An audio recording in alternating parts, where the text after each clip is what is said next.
2022 மே 22 அந்த நாளில் இந்தியா முழுவதும் நிறைய எலக்ட்ரிக் பைக் ஃபெயிலியரை மீட் பண்ணிகிட்டு இருந்துச்சு. ஆனால் அதுக்கு முன்னாடியே நான் ஒரு எலக்ட்ரிக் பைக்கில் லாங் போகணுன்னு முடிவு பண்ணிட்டேன். இந்த நியூஸை கேட்டதும் இந்த ரைடு போக முடியுமா முடியாதான்னு எனக்குள்ள பல டவுட்ஸ் வந்துச்சு. ஆனால் என்ன ஆனாலும் இந்த ரைடை நம்ம கம்ப்ளீட் பண்ணி ஆகணும் அப்படின்ற ஒரு கோல் நான் செட் பண்ணிட்டேன். இந்த பயணத்தில் எனக்கு நடந்த சவால், நான் எப்படி இந்த எலக்ட்ரிக் பைக்கை வச்சு இவ்வளோ தூரம் பயணித்தேன் அப்படிங்கிற ஒரு வீடியோவை நீங்கள் பார்க்க போகிறீங்க.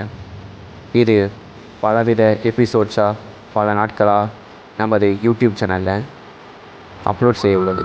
ஸோ மறக்காமல் பார்த்து மகிழுங்க. அண்ட் ஒன் திங், மறக்காமல் சப்ஸ்கிரைப் பண்ணுறேங்க. வாகன ஓட்டி தக்க நேரத்தில் இறங்கியதால் உயிர் தப்பினார்.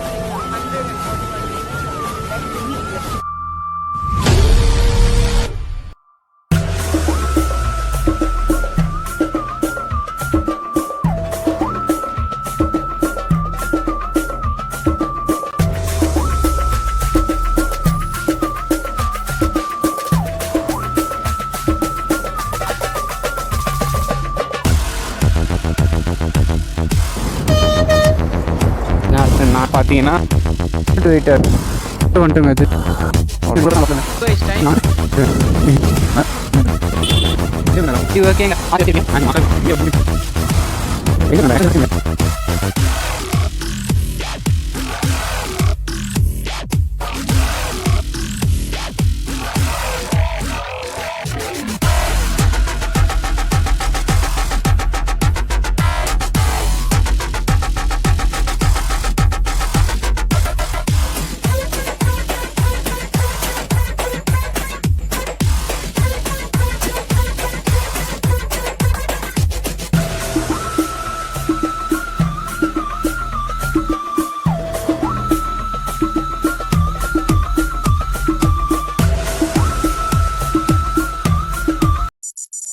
மே 22 ரொம்ப எக்ஸைட்மெண்ட்டாக என்னோடய லக்கேஜெலாம் என்னோடய பேக்கில் பேக் பண்ணிக்கிட்டு இருந்தேன். இந்த ரயிலில் என்ன நடக்க போகுது, என்ன சஸ்பென்ஸ் நமக்காக வெயிட் பண்ணிகிட்ருக்கு அப்படின்னு தெரியாமல் ஏதோ ஒரு ஆசையில் நம்மளும் ரைடு போகிறோன்னு சொல்லிவிட்டு பேக்கேஜெலாம் பேக் பண்ணிவிட்டு சின்னதாக ஒரு தம்ஸ் அப் கொடுத்து எல்லாேருக்கும் வெல்கம் பண்ணிக்கிறேன். ஸோ இந்த ரயிலில் நம்ம என்ன பண்ண போகிறோன்றது பொறுத்து இருந்து பார்ப்போம். ஸோ அதுக்கு முன்னாடி பார்த்திங்கன்னா நம்மளோட வண்டியில் இப்போதைக்கு எவ்வளோ மைலேஜ் இருக்குது அப்படிங்கிறத பார்த்துக்கலாம். ஸோ இது வரைக்கும் 8716 கிலோமீட்டர் பார்த்திங்கன்னா வண்டி ரைட் பண்ணியிருக்கு. ஸோ ரைடோட எண்டில் நம்ம எவ்வளோ கிலோமீட்டர்ஸ் ட்ராவல் பண்ணியிருக்கோன்றதை பார்க்கலாங்க.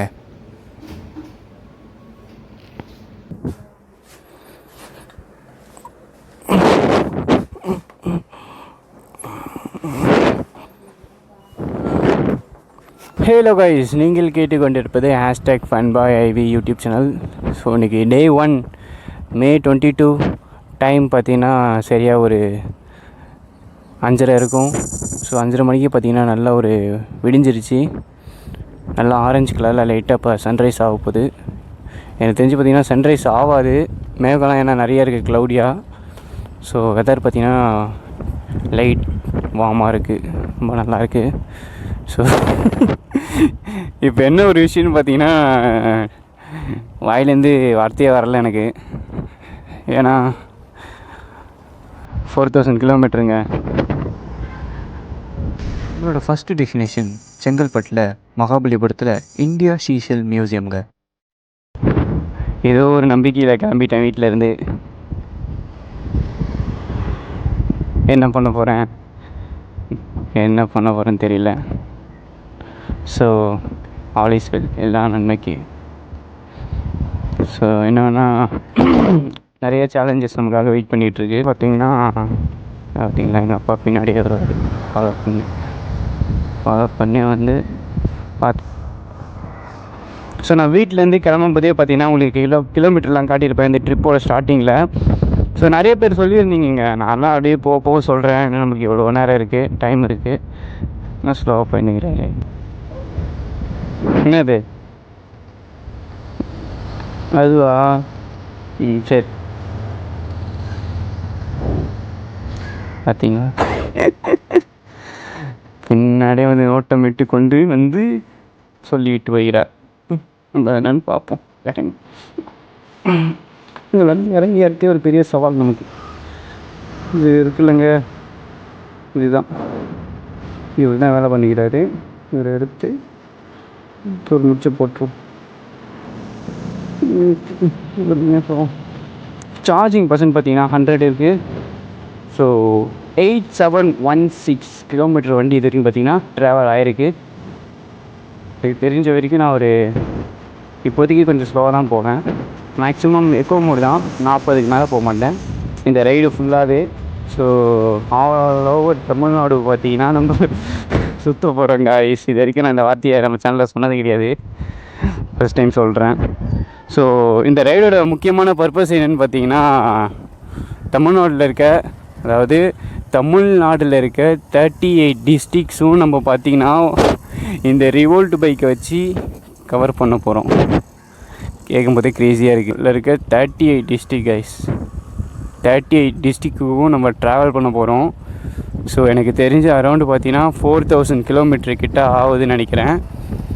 நிச்சயமாக பார்த்திங்கன்னா ஒரு 40 நாளுக்கு மேலே ஆகும். ஏன்னா ஒரு நாளைக்கு 140-150 கிலோமீட்டர் தான் நம்ம ட்ராவல் பண்ண போகிறோம். ஸோ ஒவ்வொரு வீடியோலையும் பார்த்திங்கன்னா நம்ம தமிழ்நாட்டில் இருக்க நிறைய டூரிஸ்ட் பிளேசஸ்ஸு எல்லாத்தையும் எக்ஸ்ப்ளோர் பண்ண போகிறோம். ஸோ மறக்காமல் சேனலை சப்ஸ்கிரைப் பண்ணுறேங்க. ஆடியோ எப்படி கேட்குது, இந்த ஒரு மொமெண்ட்டுக்காக தான் பார்த்தீங்கன்னா ஒரு 6 மாதம். ஸோ வீடியோஸ்லாம் பார்த்தீங்கன்னா எனக்கு தெரிஞ்சு நான் ரைடெலாம் போயிட்டு வந்து ஒரு 1 மந்த்து கழித்து தான் பார்த்தீங்கன்னா ரைடெலாம் போயிட்டு வந்து வீட்டில் தான் அப்லோடே பண்ணுவேன். ஏன்னு கேட்டிங்கன்னா வீடியோ வந்து ப்ராப்பராக வந்து பார்த்தீங்கன்னா ஒரு அளவுக்கு கொடுக்கணும்னு எதிர்பார்க்குறேன் நான். ஸோ நீங்கள் இப்போ நிறைய ஷார்ட்ஸாக பார்த்துக்கிட்டு இருப்பீங்க. எனக்கு தெரிஞ்சு மேபி இருக்கலாம், மேபி நான் அப்லோடும் பண்ணியிருக்கலாம், தெரில எனக்கு எப்படின்னு. இவங்க நம்மளோட ஃபஸ்ட்டு டிஸ்ட்ரிக் பார்த்திங்கன்னா சென்னையிலேருந்து ஸ்டார்ட் பண்ணியிருக்கோம். ஸோ சென்னை நம்ம எண்டில் வந்து பார்த்திங்கன்னா சென்னை சென்ட்ரலில் மெரினாவில் எண்டு பண்ணுவோம். ஸோ இப்போ நம்ம ஃபஸ்ட்டு நம்ம போகிற டிஸ்ட்ரிக் எதுன்னு பார்த்திங்கன்னா செங்கல்பட்டு. ஆமாம், இப்போ தாங்க காஞ்சிபுரத்துலேருந்து பார்த்திங்கன்னா செங்கல்பட்டை தனியாக பிரித்தாங்க ஒரு தனி மாவட்டமாக. ஸோ அந்த செங்கல்பட்டு மாவட்டத்திலே கொஞ்சம் ஃபேமஸானது எதுன்னு பார்த்திங்கன்னா மகாபலிபுரம். ஸோ நம்ம மகாபலிபுரம் நிறையா வாட்டி போயிட்டோம். பட் இருந்தாலும் நம்ம இப்போ டிஸ்ட்ரிக் வந்து கவுண்ட் பண்ணுறதுனால அங்கே போயிட்டு அங்கே புதுசாக நம்ம என்ன பார்க்க போகிறோம் பார்த்திங்கன்னா, நான் ஆல்ரெடி மகாபலிபுரம் கோயில் எல்லாத்தையுமே சுற்றி பார்த்துட்டேன். அதையும் வீடியோவை எடுத்து யூடியூப்லேயும் போட்டேன். ஸோ வியூஸ் இல்லைனாலும் நம்ம அதை போட்டாச்சு. ஸோ என்றைக்காக இருந்தாலும் நம்மளுக்கு ஒரு மெமரி தான். திருப்பி நம்ம அதை எடுத்தோன்னா நமக்கு ஒரு மாதிரி கடுப்பாக இருக்கும். ஸோ நம்ம புதுசாக என்ன எடுக்க போகிறோம் பார்த்திங்கன்னா, அங்கே இன்னொரு ஸ்பெஷலான ஒரு இடம் மியூசியம் ஒன்று இருக்குது. ஸோ எனக்கு பார்த்திங்கன்னா மியூசியம்னாலும் ரொம்ப பிடிக்கும். ஸோ அந்த ஷீஷெல் மியூசியம்ங்க, இந்தியா ஷீஷெல் மியூசியம் பார்த்திங்கன்னா அந்த இடத்துல இருக்குது. ஸோ அதை போயிட்டு இப்போ நான் உங்களுக்கு எக்ஸ்ப்ளோர் பண்ண போகிறேன். 8 மணிக்கு பார்த்தீங்கன்னா ஓப்பன்.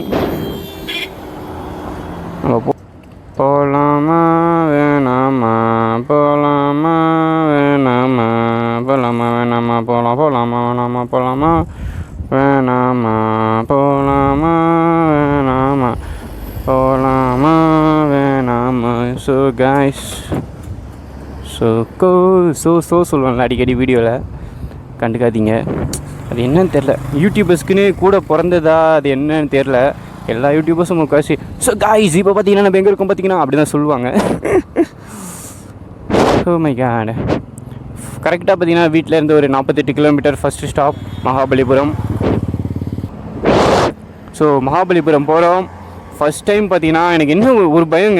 இந்த ட்ரிப்பு ஸ்டார்ட் பண்ண எனக்கு இப்போ கூட அவ்வளோ கான்ஃபிடென்ட்டே வரல. இதை நம்ம எப்படிதான் முடிக்க போகிறோம் அப்படின்னு சொல்லிட்டு ஒரு அரை மனதாகவே இருக்கிறது. அதுக்கு காரணம் என்னென்னு பார்த்தீங்கன்னா, நான் இது வரைக்கும் வெளியே சார்ஜ் போட்டதே இல்லைங்க யாருக்கிட்டையுமே கேட்டு பப்ளிக்கில். ஸோ அந்த ஒரு நர்வஸ் மட்டும் எனக்கு இருந்துகிட்டே இருக்குது, யாருன்னா கொடுக்காமல் போயிட்டாங்களோ அப்படின்னு சொல்லிட்டு. கொடுத்தெல்லாம் பார்த்தீங்கன்னா கொடுத்தாலும் எதனா சார்ஜர் ஃபால்ட் வந்துடக்கூடாது கடவுளே அப்படின்னு சொல்லிட்டு தான் ரொம்ப ஒரு மாதிரி இருக்குது. மோஸ்ட்லி நான் அப்படியே ஒரு மாதிரி மந்தமாக தான் போயின்ட்டுருக்கேன். என்ன நடந்தாலும் நடந்துட்டு போட்டோம் அப்படிங்கிற மாரி தான், எல்லாத்துக்கும் நம்ம தயார் அப்படின்ற மாரி தான் இருக்கேன். ஸோ இது வரைக்கும் நான் சர்ச் பண்ணதில் யூடியூப்பில் இந்தியாவிலேயே பார்த்திங்கன்னா எலக்ட்ரிக் பைக் வச்சு இவ்வளோ லாங் போய் யாரும் இன்னும் vlog மேக் பண்ணலைன்னு நினைக்கிறாங்க. மேபி ஏன் நம்ம இந்தியான்னு எடுத்துக்கிறோம், பெருசாக யோசிக்க தேவையில்ல. ஏன்னா யாருன்னா இருந்தாலும் இருக்கலாம். நான் சர்ச் பண்ண வரைக்கும் எனக்கு கிடைக்கல, பட் மேபி இருந்திருக்கலாம், இன்னும் ரீச் ஆகாமல் இருந்திருக்கலாம். ஸோ நம்ம வந்துட்டு தமிழ்நாட்டுக்குள்ளே வச்சுப்போம். ஸோ தமிழ்நாட்டுக்குள்ளே எனக்கு கான்ஃபிடெண்ட்டாக தெரியும் யாரும் எலக்ட்ரிக் பைக் வச்சு, அதாவது ஒரு இப்போ நான் போயிருக்கேன் பார்த்தீங்களாங்க பாண்டிச்சேரி. ஸோ அந்தமாரி ஒரு பர்டிகுலர் ஒரு 1000 கிலோமீட்டர் தாண்டி யார் போகலன்னு வச்சுக்கோங்களேன். ஸோ நம்ம வந்து பார்த்திங்கன்னா அரௌண்ட் பார்த்திங்கன்னா 4000 கிலோமீட்டர் கிட்டக்க பார்த்திங்கன்னா ட்ராவல் பண்ண போகிறோம். அதுவும் பார்த்திங்கன்னா கண்டினியூஸாக அப்படிங்கிறதாங்க ஒரு சேலஞ்சிங்கான விஷயமே. புது டிஸ்ட்ரிக்ஸு, புது மக்கள், வேறு மொழியை, தமிழே பார்த்திங்கன்னா வேறு மாரி பேசுவாங்க. ஸோ இதெல்லாம் பார்த்திங்கன்னா நான் இப்போ தான் கேட்க போகிறேன். ஏன்டா ஸ்லோவாக போகிறேன்னு கேட்காதீங்க. ஏன்னா என்னோடய ப்ரீவியஸ் வீடியோ பார்த்தவங்க எல்லாருக்குமே தெரியும், ஸ்லோவாக போனால் தான் இந்த வண்டி மைலேஜ் கொடுக்குங்க. சேனலுக்கு புதுசாக வந்தீங்கன்னா எல்லாருக்கும் பார்த்திங்கன்னா ரொம்ப தேங்க்ஸ். மறக்காமல் சப்ஸ்கிரைப் பண்ணுறேங்க. ஸோ நிறைய பேர் பார்க்குறீங்க, சப்ஸ்கிரைப் பண்ண மாட்டேங்கிறீங்க. அதை மட்டும் கொஞ்சம் பண்ணி விட்றீங்கன்னா எனக்கு ரொம்ப யூஸ்ஃபுல்லாக இருக்கும். ஏன்னா இந்தமாரி ட்ரிப்லாம் போகும்போது நீங்கள் இந்தமாரி அப்கமிங் யூடியூபர்ஸுக்கு நிறைய பேருக்கு சப்போர்ட் பண்ணால் மட்டும்தான் அவங்களாலேயே என்ன உருப்படியாக பண்ண முடியும். ஸோ நான் பார்த்திங்கன்னா 2 இயர்ஸாக பார்த்திங்கன்னா யூடியூப்பில் இருக்கேன். பட் இன்னும் நம்ம சேனல் பார்த்திங்கன்னா மானிட்டைஸ் ஆகலை. ஸோ மானிட்டைஸ்னால் என்னென்னு கேட்டிங்கன்னா, அதாவது யூடியூப்லேருந்து மானிட்டைஸ் பண்ணால் தான் பார்த்திங்கன்னா நம்மளுக்கு பார்த்திங்கன்னா அவங்க அமௌண்ட்டே கொடுப்பாங்க, ஏதோ ஒரு 5 10. ஸோ நம்மளுக்கு இன்னும் அது கூட வரல. யூடியூப்லேருந்து இன்னும் ₹1 கூட நமக்கு வந்ததே கிடையாது. ஸோ நம்ம சேனலில் மானிட்டைஸ் பண்ணுறது தான் அந்த ரைடோட பெரிய கோலாக இருக்க போது. ஏன்னா 2 இயர்ஸ் ஆகிடுச்சு, இன்னும் சேனலை மானிட்டைஸ் பண்ணாமல் இருக்கிறது வந்துட்டு இதுக்கப்புறமும் யூடியூப்பில் கண்டினியூ பண்ணுமா வேணாமா அப்படின்ற ஒரு பெரிய எங்கள் வீட்டில் ஒரு கேள்வியே இருக்குது. ஸோ எல்லாத்துக்கும் முற்றுப்புள்ளி வைக்க போகிறது இந்த ரைடு ஒன்று தான். ஸோ உங்களோட டவுட்ஸ் எல்லாத்தையும் பார்த்திங்கன்னா கமெண்ட்டில் கேளுங்க. நான் கன்ஃபார்மாக எனக்கு தெரிஞ்ச எல்லா விஷயத்தையும் ரிப்ளை பண்ணுறேன். தெரியாத விஷயத்த பார்த்திங்கன்னா நான் ஓரளவுக்கு நான் யாருக்கிட்ட கேட்டு தெரிஞ்சுக்கிட்டு ஷோரூமில் உங்களுக்கு நான் ரிப்ளை பண்ணுறேன். அதுக்கு கொஞ்சம் டைம் எடுக்கும். பார்த்தீங்களா, சைக்கிள் ஓட்டுற அண்ணனே நம்மளை ஓவர்டேக் பண்ணிட்டு போகிறோம்னா இப்போ நம்ம எவ்வளோ ஸ்லோவாக போகிறோம் பார்த்துக்கோங்க. ஸோ ஒரு சப்ஸ்கிரைபர் கேட்டிருந்தார், ப்ரோ உங்களுக்கு மட்டும் எப்படி இவ்வளோ மைலேஜ் வருது, எனக்கு ஏன் வர மாட்டேதுன்னு கேட்டால் பாருங்கள், சைக்கிளே ஃப்ரண்ட்டில் போகுது, நான் பேக்கில் போகிறேன். அப்போ பார்த்துக்கோங்க நான் எவ்வளோ ஸ்லோவாக போகிறேன். இவ்வளோ ஸ்லோவாக போனால் தான் அவ்வளோ மைலேஜ் கிடைக்கும்.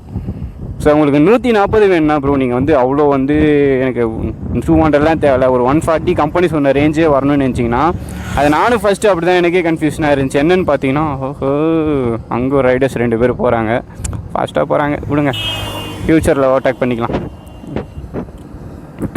ஸோ என்னன்னு பார்த்தீங்கன்னா ஒன்றே தாங்க, எனக்கும் இதேமாரி டவுட்டு தான். என்னடா பேட்டரி டக்குன்னு ட்ரைன் ஆகுது, பெட்ரோலே பரவாயில்ல அப்படின்னு ஒரு செகண்ட் தோணுச்சு. பட் அப்படி தான் இல்லை.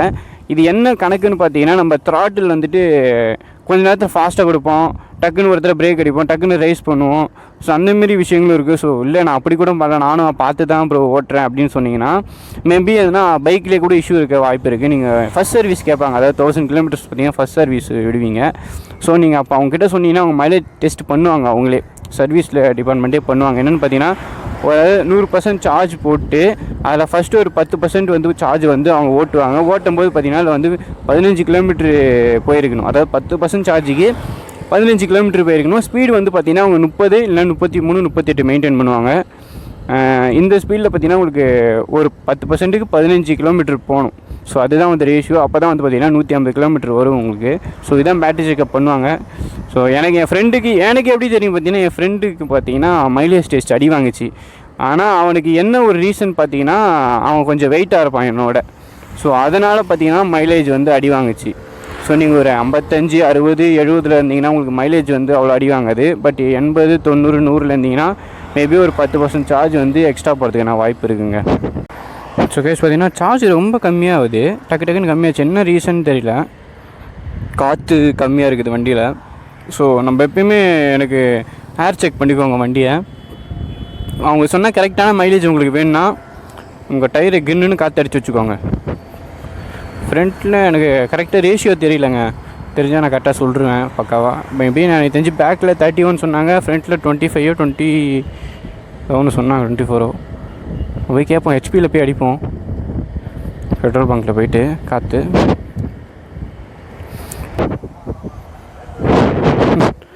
Bro air அடிப்பீங்களா bro? காற்று அடிப்பீங்களா? காற்று இல்லையா? ஆமாம் ப்ரோ.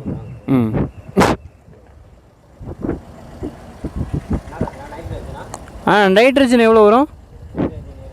சரி பரவாயில்ல அடிங்க.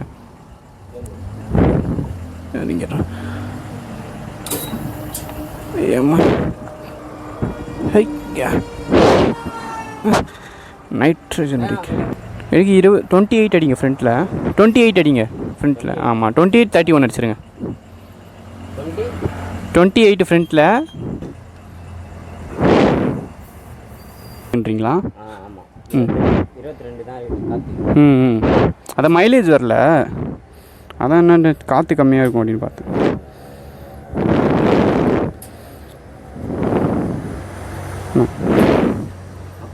ஆ 40 ம் ஓகே ஓகே ஓகே இந்தாங்க. ம் நான் 2 வீலுக்கு சேர்த்து 20 ரூபா ஆகும்னு நினச்சேன். தலைவன் ஒரு வீலுக்கு 20 ரூபா வாங்கிட்டான். ஐயோ 20,000ல் 40 ரூபா மைனஸ் பேலன்ஸ் அமௌண்ட் இவ்வளோ தாங்க இருக்குது. ஆஹா 200ரூபாவில் இன்றைக்கி 40 ரூபா செலவாயிருச்சுன்னா மிச்சம் 120 ரூபா 160 தாங்க இருக்குது. இதில் எப்படி 50 ருபீஸ் பார்த்தீங்கன்னா சார்ஜுக்கு கொடுக்கணும். நான் 50 ரூபா ஒரு சார்ஜுக்கு கொடுக்கலான்ட்டு இருக்கேன். ஏன்னா ஒரு யூனிட் மொத்தமே பார்த்தீங்கன்னா 3.5 யூனிட் ஆகும் கரண்ட்டு. ஸோ கைஸ் பார்த்தீங்கன்னா 10% சார்ஜ் காலியாக இருக்குது. ஸோ அதனால தான் திருப்பி பார்த்தேன். 10% சார்ஜ் காலியாக இருக்குது. இப்போ 90% தான் இருக்குது.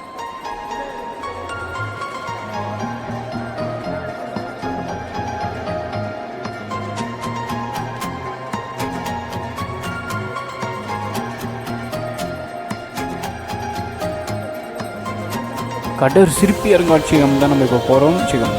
1 கிலோமீட்டர். ஆள் நடமாட்டம் அவ்வளோவா இல்லைங்க இந்த ரோட்டில். வந்துட்டோங்க வந்துட்டோம் வந்துட்டோம் வந்துட்டோம் வந்துட்டோம் சொல்லு. பேக் இதாங்க இந்தியா சீசல் மியூசியம். 8 மணிக்கு ஓப்பன் போட்டிருந்தாங்க. ஆப்போசிட்லேயே ஒரு சின்ன கடை போட்டிருக்காங்க. பட் நம்ம மதியம் தான் வெயிட்டாக சாப்பிட போகிறோம். மற்ற டைம்னா மீடியம் மீடியம் மீடியம் மீடியம் பாடை.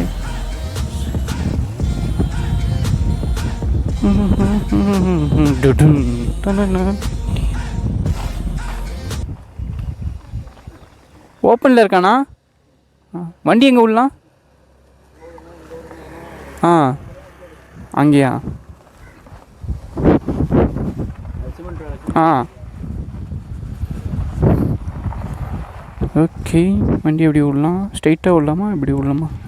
வந்துட்டோம்.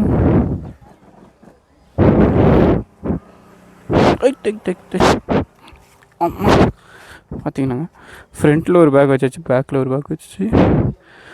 டக்குனு சார்ஜ் பண்ணுறதுக்கு இங்கே ஒரு இடத்த கூட காணோம். சிறப்பான சம்பவம் போச்சா. என்ன பண்ணணுன்னா அப்படியே ரிமூவ் பண்ணிக்கலாம் எல்லாத்தையும். இதுதான் இந்தியா சீஷெல் மியூசியம்ங்க. அதாவது இதுதான் பார்த்திங்கன்னா ஏஷியாவிலே மிகப்பெரிய சீஷெல்லாம் இங்கே இருக்குது. அதுவும் கின்னஸும் பண்ணியிருக்காங்க. ஏகப்பட்ட சங்குங்க. எல்லாத்தையும் பார்த்திங்கன்னா தனி ஒரு ஆளாக ஒருத்தர் பார்த்திங்கன்னா இந்த மியூசியமை வந்து ப்ரைவேட்டாக மெயின்டைன் பண்ணிகிட்டு இருக்காங்க. இந்த இடத்துல பார்த்திங்கன்னா இண்டோரில் கடலில் வாழ்கிற உயிரினங்களோட ஏகப்பட்ட விஷயங்களை பார்த்திங்கன்னா இங்கே, அதாவது செல் இருக்குல்லங்க, அந்த செல்லுலேயே பார்த்திங்கன்னா மேக் பண்ணியிருந்தாங்க.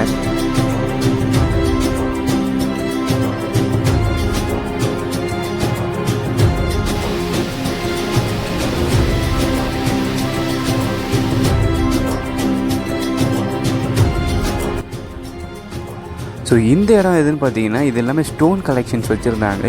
ஏகப்பட்ட ஸ்டோன்ஸுங்க. இதெல்லாம் என்னடா ஸ்டோன்ஸு அப்படிங்கிற மாரி இருந்துச்சு. ஸோ கலர்ஃபுல்லாக இருந்தது எல்லா ஸ்டோனுமே. இதெல்லாம் என்ன ஸ்பேஸில் இருந்து வந்துச்சா இல்லை பூமிக்குள்ளே இந்த ஸ்டோன்ஸ்லாம் இருக்கா அப்படின்றபோது இந்த பூமி எவ்வளோ அழகானது அப்படிங்கிறது இந்த கல்லே அதுக்கு உதாரணங்க. இந்த பூமி எக்கச்சக்கமான அழகு அதுக்குள்ளே ஒளிச்சு வச்சிருக்கு அப்படிங்கிறத இந்த ஸ்டோன்ஸை பார்க்கும்போது தெரிஞ்சுக்கலாம். ஏன்னா அந்த ஸ்டோன்ஸ்லாம் பார்க்குறதுக்கு அவ்வளோ அமேசிங்காகவும் சூப்பராகவும் இருந்துச்சு.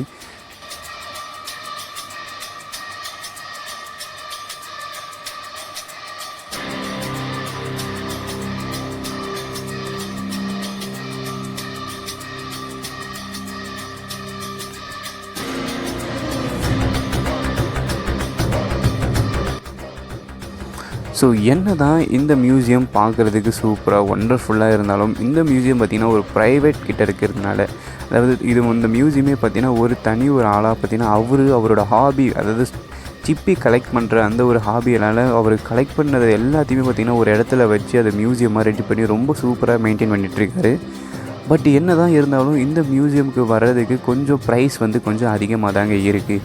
ஒரு மிடில் கிளாஸ் நம்மளை மாரி ஆட்களால் இந்த இவ்வளோ ப்ரைஸ் கொடுத்து இந்த மியூசியம்குள்ளே வர முடியும், ஃபுல்லாக எக்ஸ்ப்ளோர் பண்ணோன்னா அது கொஞ்சம் காஸ்ட்லியாக தான் இருக்குது. ஸோ அதை மட்டும் கொஞ்சம் கம்மி பண்ணியிருந்தாங்கன்னா இன்னும் சூப்பராகவே இருந்திருக்கும் என் பட்ஜெட் வைஸில். ஏன்னா இந்த மியூசியமை ஃபுல்லாக சுற்றி பார்க்குறதுக்கு நியர்லி 300 ருபீஸ் பார்த்திங்கன்னா பர் பர்சனுக்காவது. சின்ன பசங்களுக்கு கொஞ்சம் கம்மியாகுங்க. என்ன ஒரு அன்எக்ஸ்பெக்டட் விஷயம்னு பார்த்தீங்கன்னா என்ட்ரி ஃபீஸு ரொம்ப அதிகமாக இருந்துச்சு. 100 ரூபா வந்து பார்த்தீங்கன்னா ஆக்சுவலாக எல்லாமே பார்க்குறது வந்து 300 ஆகும் சொன்னாங்க. ஸோ இன்றைக்கி பட்ஜெட்டில் 200 ஃபஸ்ட்டு பார்த்தீங்கன்னா 40 ரூபா வந்து காற்றடிக்க போச்சு. நெக்ஸ்ட்டு வந்து பார்த்தீங்கன்னா 100 வந்து பார்த்தீங்கன்னா டிக்கெட்டுக்கு போயிடுச்சு. ஆக மொத்தம் பார்த்தீங்கன்னா 140 போயிடுச்சு. மிச்சம் பார்த்தீங்கன்னா 60 தான் இருக்குது. இதை வச்சு தான் இன்றைக்கி நாளை ஓட்டணும். நம்ம பார்ப்போம். உள்ள வீடியோலாம் பார்த்துருப்பீங்க. ஸோ நான் ஏன் அதிகமாக எடுக்கலாம் பார்த்தீங்கன்னா சினிமேட்டிக்காக எடுத்திருப்பேன், கேமராலாம் இருக்குது, டிஎஸ்எல்ஆர். ஸோ இந்தமாரி ஒரு இடம் இருக்குதுன்னு சொல்லிட்டு தான் நான் பார்த்துட்டேன். பட் நீங்களும் அதை பார்க்கணுன்னா பட் என்னால் வீடியோ எடுக்க முடியல. ஓரளவுக்கு என்னால் நான் எதுவும் சமாளித்து எடுத்தேன். ஸோ பார்த்துருப்பீங்க, உள்ளே என்னென்ன சொல்லியிருப்பேன்னு உங்களுக்கே தெரியும். ஓகே கைஸ், நம்ம காஞ்சிபுரம் ட்ரிப்பை ஸ்டார்ட் பண்ணுவோம். ஸோ இப்போ கோயிலுக்கு போகலாமா இல்லை நம்ம ஸ்ட்ரெயிட்டாக அப்படியே காஞ்சிபுரம் போகலாமா அப்படி யோசிச்சுட்டு இருக்கேன். எதனாலன்னு பார்த்தீங்கன்னா ஆல்ரெடி நான் கோயில் பார்த்துட்டேங்க. நான் கிட்டத்தட்ட ஒரு 5 வாட்டி 6 வாட்டி கிட்ட பார்த்துட்டேன். சரி ஓகேங்க, இந்த வீடியோ உங்களுக்கு பிடிச்சிருக்கு நம்புகிறேன்.